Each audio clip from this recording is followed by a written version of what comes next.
50. 내 안의 데미안을 만나다. 김성희 지음. 챌린지 중독과 부작용.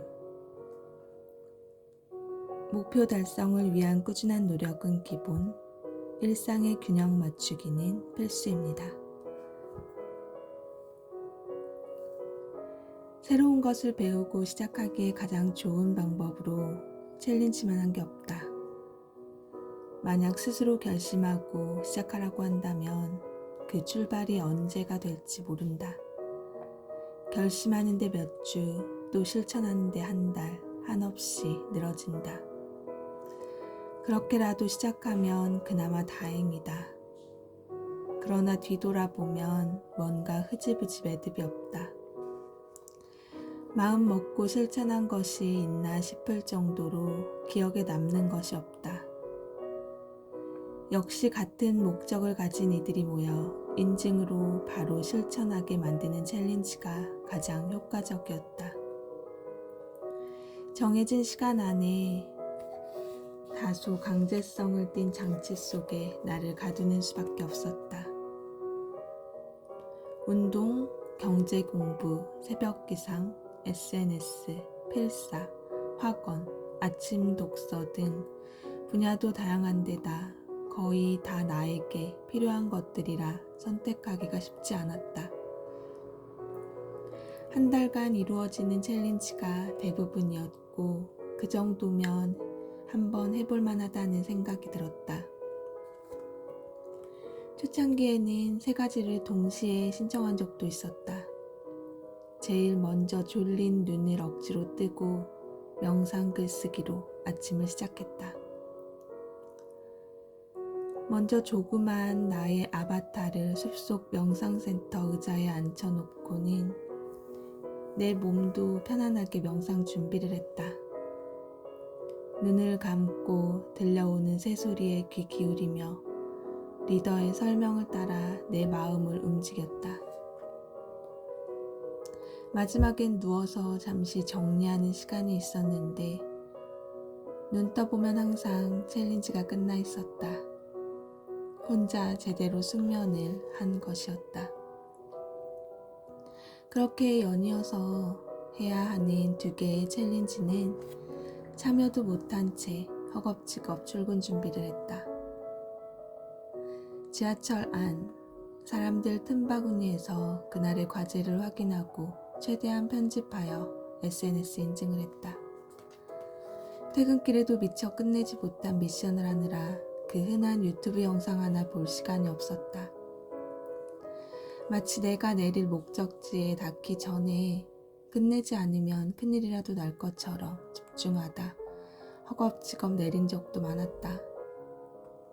집에 돌아와서도 아이들과 집안일을 대충 챙기고 나면 못다한 과제를 해야 했다. 시간이 11시를 넘어 자정 가까이 되어서야 비로소 챌린지의 긴 하루가 끝났다. 하지만 처음 시작할 때 넘치던 의지도 피로도가 쌓이니 점차 약해지기 시작했다. 내가 하고 싶은 것을 습관화하기 위해 시작했는데 어느 순간 챌린지의 목적이 인증으로 바뀌어 있었다. 미션은 대충 하고 단톡방과 카페에 인증하느라 급급한 나를 보며 뭐 하는 짓인가 싶었다. 주객이 전도된 것이다. 함께 응원하며 실천해 나가는 건 좋았는데 짧은 시간에 많은 것을 하고 싶었던 내 욕심이 과한 결과였다. 그러다 보니 이로 인한 부작용이 하나둘 생겨나기 시작했다. 한참 일에 매진할 오전 시간에 나도 모르게 꾸벅꾸벅 조는 날이 많았다. 오후에 회의라도 있는 날이면 정말이지 잠과의 사투를 벌이며 허벅지를 꼬집어 잠을 이겨내야 했다. 외근 갔다 돌아오는 차 안에서는 긴장이 풀려 졸기 일쑤였고 동료가 무슨 말을 하는데 나는 순간 고개를 떨구다 민망해지기도 했다. 원래 잠이 많은 사람이 아닌데 스스로 제어되지 않는 날들이 이어졌다. 자정쯤 잠들고 5시경에 일어나니 수면 부족과 피곤함으로 스트레스가 쌓이기 시작했다. 자고 일어나도 잔 것 같지 않았다. 처음엔 의지만으로 이겨낼 수 있다고 생각했는데 나중에야 수면 시간이 얼마나 중요한지 알게 되었다.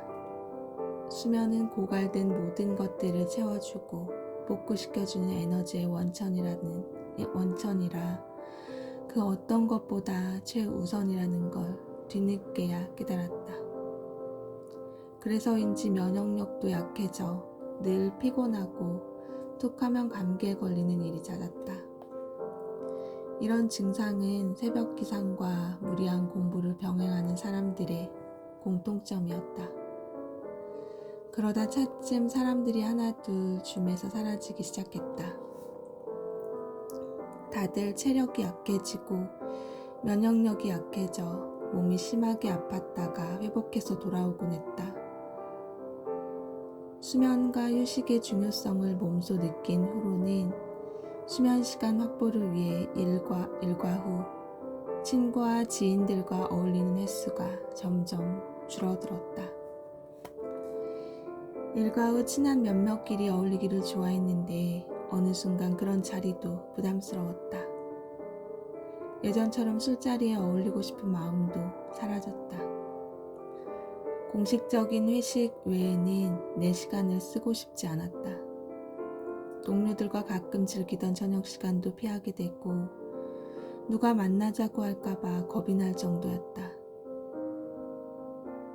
거의 저녁마다 특강이나 수업이 있으니 사실 집에 가서 챙겨 듣는 것만 해도 빠듯했다.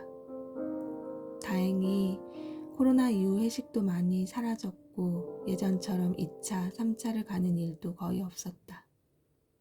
내 공부에 열중하다 보니 차츰 직장 동료들과의 관심사도 옅어지고 그들과의 시간이 예전처럼 즐겁지 않았다. 커뮤니티 사람들과 있을 때는 공통의 관심사로 이야기가 끝날 줄 몰랐는데 직장 동료들과 있으면 오히려 낯선 기분이 들기까지 했다. 일상에서 뜻밖의 일정은 언제나 생기기 마련이다. 특히 동료의 상갓집을 방문해야 하는 경우가 가장 난처했다. 평소 기쁜 일보다 힘든 일을 당했을 때 곁에 있어줘야 한다고 생각했기에 이런 경우는 챌린지나 강의에 빠질 수밖에 없었다.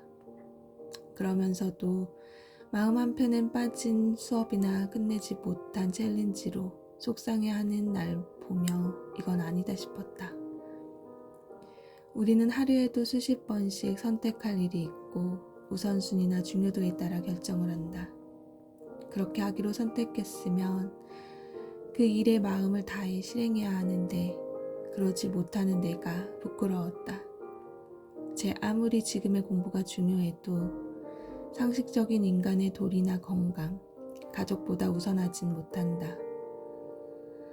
가끔 기본 원칙을 망각하는 나를 보며 엄마이자 아내, 동료이자 친구인 내 본분을 잊지 말자고 스스로 다짐했다. 남들이 하니까 나도 일단 신청하고 보는 습관부터 고쳐야 했다.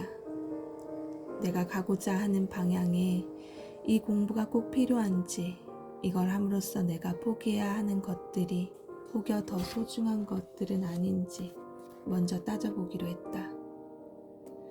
배움에 대한 욕심과 또 다시 뒤처질까 하는 조바심으로 나를 옥죄고 나니 깨닫게 되었다. 챌린지도 좋고 뭐든 좋다.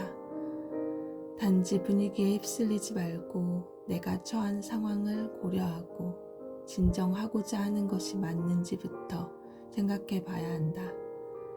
그래야 오래 갈 수 있다.